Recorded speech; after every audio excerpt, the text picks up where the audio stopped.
So I can even explain why Steve Urkel works. Now point your fingers up to the sky and talk through your nose way up high. Spin and dip and jump and cavort and finish it off with a laugh and snort. I remember I watched Family Matters, just like you probably as a kid who got the TV Guide, and I watched anything, right? I'd give it a shot. Right.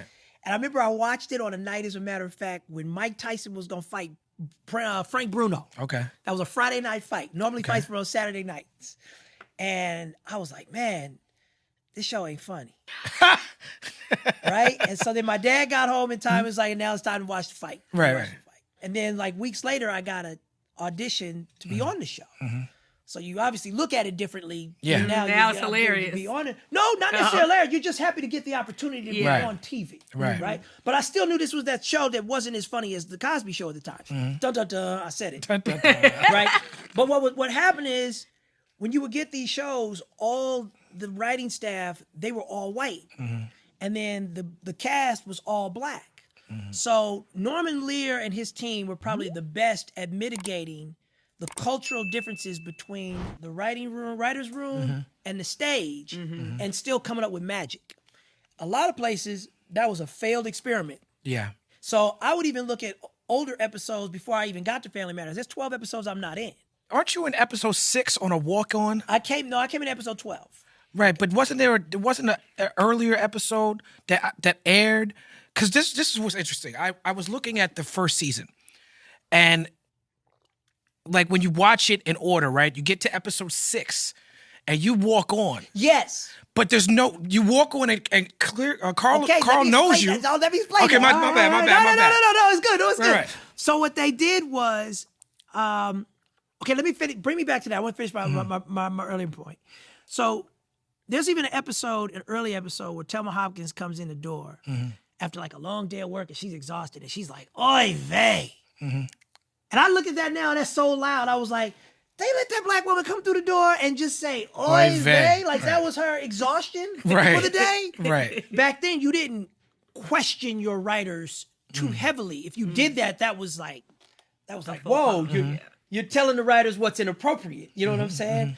And so there was a lot of moments like that, and that's what, credit to Joe Marie and Reggie, who played Carl and Harriet. That's what they were fighting for before I got there, and why the show wasn't even so funny. Because you had a white room writing for black people in Chicago, not making any effort to truly relate, though, to black people in Chicago. So that goes back to the thing that you said, where you were like, yes, what happens is one black show would do well on a network, and then the other network would simply say, we need a black show. We need a black family. A black family, as if it's something you just go stamp out. Right.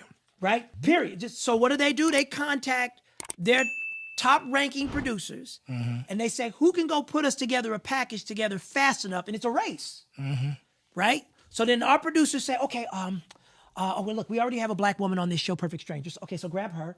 It's a race, right? Let's go get. Oh, what about this guy? The Die Hard guy. Hey, the guy from Die Hard. Right. Wait a minute. This is gonna mess you up. What do they have him play? A cop. Exactly the way he was in Die Hard. Same character. It's not even creative. Right. It's like, we will take the same look and we will put it here. Now, here's what's messed up on the deal side. On the deal side, I can already see they're telling each one of these people, you're the star. You're the star, yeah.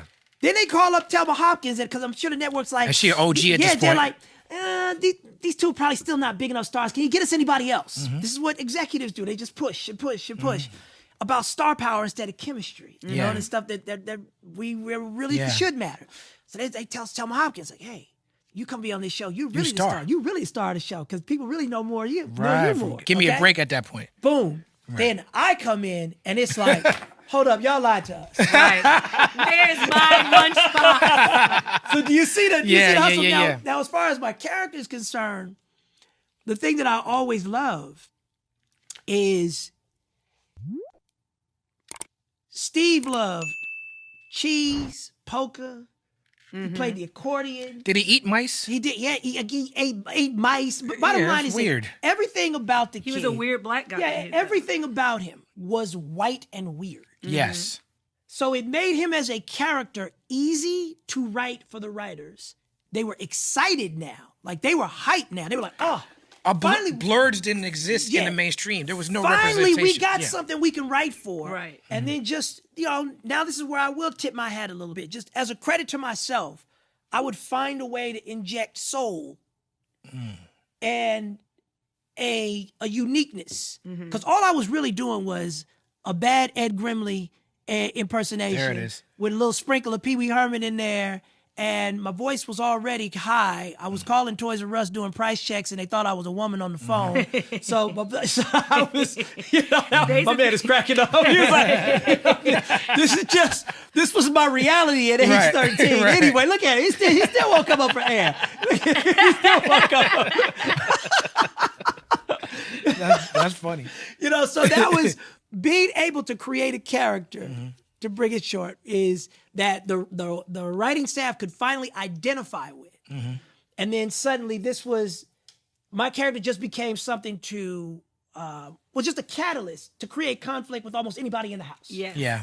Okay, let's aim the character at Eddie now. Let's aim the character at Laura now. Let's aim the character at, and that's really how the synergy created now, what was born between the writing staff and the cast. The great thing about this era that we live in is that our stars from yesteryear get to tell their stories and no consequence. When we were younger, Steve Urkel was corny. We would all watch Family Matters because it was a black show like he alluded to. Had a black family. We were a nuclear family, closest thing to it. And that was something we sat down and watched. And as I got older, I realized how whack that show was and Steve wasn't funny. And I always had this mentality about Jaleel White, the actor that played Urkel, because, bro, you just Urkel. But I always wondered how he was as a person. And now that he's older and you hear him talk and stuff, you almost feel bad for him a little bit that he got trapped inside of being this zoo animal. This puppet, for a lack of better word, COON, and no fault of his own. That wasn't what he was trying to do, but that's what happens in Hollywood, especially at that time when people didn't have social media, when you wanted to make money. I ain't got no notes to this video. Everything I'm gonna say is gonna be completely off the top of the dome. And there's things that people need to really pay attention to here, specifically when it comes to representation in these images that we put out about ourselves or when other people are in control of us. If you're somebody who wants to create art or appreciates art, you need to watch this entire video. You need to share it with somebody too who also creates or appreciates art. Hit like, comment, follow, subscribe, save.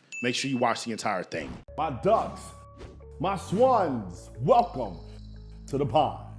My name is Dorian from Group A2University.com, and right here we got Jaleel White, who is a legend, talking about Hollywood secrets with Steve Urkel. I'm glad he said it because I didn't really know how to word it. Urkel was funny, but Urkel was so far out there that his humor eventually just got lame. There's no black person in my life I've ever met acted like that. To be honest, I ain't never even met a white person that act like that. So I understood it was a character or a characterer or however the hell you say it. With the thing they be drawing at the state fair and shit with the exaggerated features. But at that time, you got to remember when it comes to teenagers on television, Urkel was like the #1 black teenager. Maybe him and Lisa Turtle. Will Smith came a little bit later, but we all knew Will wasn't no teenager. So it was a big deal, and he was representing all of us. And even though people knew we didn't act like that and that wasn't us, we knew that really wasn't authentic to who we were neither. And now when you hear him talk, he's talking about the white writers trying to write for a black family in Chicago. Why do you think that that's going to work? Why do white people think that they can create art that is based around another culture? I'm not saying you can't contribute it, but why do you think independently you can get that done? That's what's going on with rap right now. Anytime an artist drops an album, all these 13, 14, 15, 20-year-old, 25-year-old white kids come out of nowhere and say, this is trash. I hate to break it to y'all. For all you white kids that love rap, I really hate to break this to you. The music's not for you. It's not. Drake didn't make that album for you, man. He's not making it for you. Nothing on that album that he's talking about is for you. And this is somebody that's biracial. This music is for our culture. We don't have to say if it's dope or not. We can feel it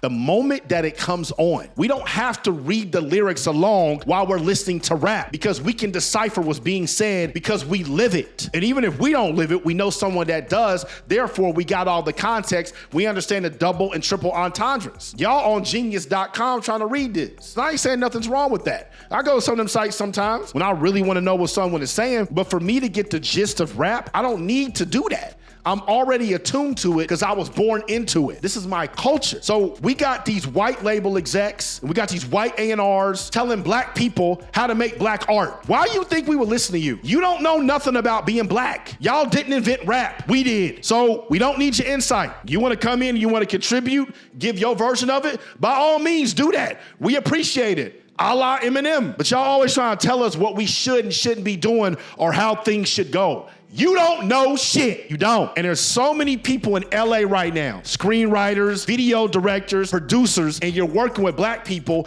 and you try to tell them how it should go. You need to be asking them to make sure that it's authentic. And if you're writing about Japanese culture or Chinese culture, you need to have them represented in there too. If you're rapping about or making art about the Latino culture, you need to have them in there too. Talking about the gay community, you need to have them in there too. There are so many communities that have representation that are creative, where whatever kind of art that you are trying to create, there's a black person that can fit the role that you wrote. And you need to get their insight to see if it's authentic. Because like Jaleel White said, I almost called him Urkel. Like Jaleel White said, it wasn't funny at first. It still ain't funny to me, but it wasn't funny to him because he said it's not authentic, it's not real. There's a reason why some black sitcoms last. There's a reason why some don't. Can I relate to this? No. Then I ain't watching it.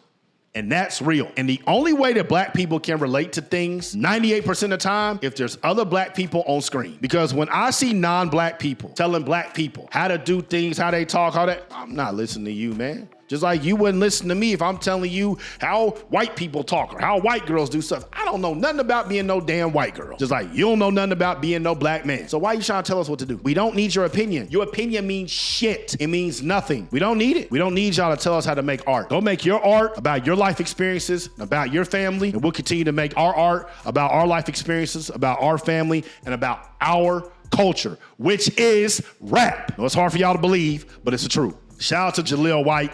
Shout out to Urkel, same dude. Shout out to Talib Kweli. Great podcast, by the way. Y'all go watch and listen to its entire podcast. I appreciate y'all sticking around watching the entire video. Make sure y'all watch another one. If you're trying to get your music popping, you're trying to make forever money, trying to get paid every day from your art like I am, you're on Instagram, click that link up top. You're on YouTube, click that link in the box. Mouth the pond. Y'all stay true. Scrub. Scrub. Scrub.